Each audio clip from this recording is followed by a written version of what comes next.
직권 남용이 분명하고 대통령이 법 위반한 것이 분명한 사실입니다. 법 위반하면 결과는 어떻게 됩니까?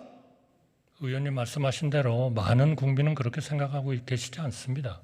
탄핵 갈 수 있는 소지가 충분히 있다는 말씀 분명히 드립니다.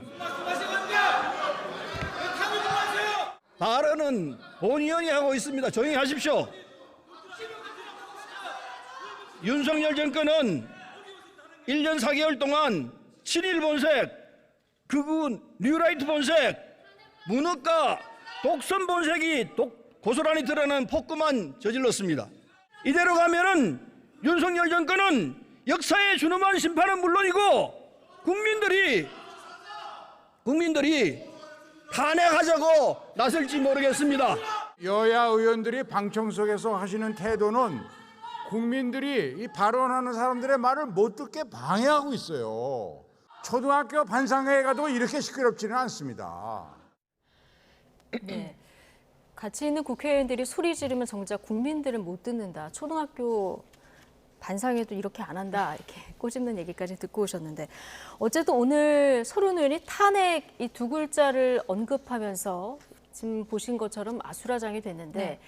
이게 해병대 최상병 사망 사건 이 네. 수사 외압 의혹 관련해서 탄핵을 언급한 거예요. 이 발언 적절했다고 보십니까? 저는 서른 의원이 굉장히 큰 실수를 했고요. 앞으로 이제 국민의힘에서 어떤 대응을 할지 모르겠지만 정말 법적인 책임을 져야 될 수도 있는 상황이다라고 저는 보여집니다. 왜냐하면 직권남용이 분명하고 네. 대통령이 법을 위반한 것이 분명한 사실이다라고 했어요. 예. 그러니까 뭐 비판을 할 때 그런 의혹이 있다, 이런 의구심이 있다, 이런 용어는 쓸 수 있지만 네. 사실이다, 분명하다 그랬습니다. 그러면 그 증거가 어디 있는지 서른 의원을 밝혀야 돼요. 여러 가지 일들이 있고 뭐 녹취록이 있었다 아니면 뭐 이런 거 비판이 되고요. 그다음에 박정훈 대령에 대해서 뭐 기각이 되었지만 이런저런 야당으로서의 비판은 할 수 있다고 생각을 합니다.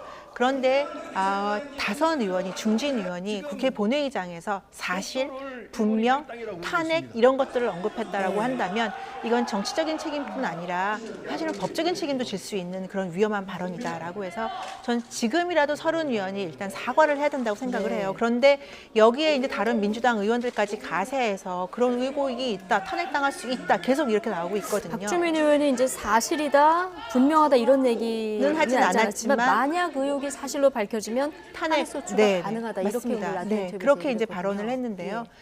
민주당이 지금 이재명 대표의 단식으로 시작해서 지금 분열의 직전에 있었던 민주당이 다시 한번 통합을 가서 총선에서 한 힘으로 가자라는 차원에서 굉장히 강경 모드로 전환한 거는 뭐 그럴 수 있다고 치지만 그럼에도 불구하고 대통령의 탄핵 발언을 통해서 민주당 내부 결속으로 총선을 대비한 전략으로 삼았다면 사실은 민주당은 과거로 돌아가는 길밖에 되지 않고 더 이상 국민들은 그렇게 대통령 탄핵 운운에 쉽게 넘어가지 않는다라는 점을 다시 한번 말씀드리고 싶습니다. 예.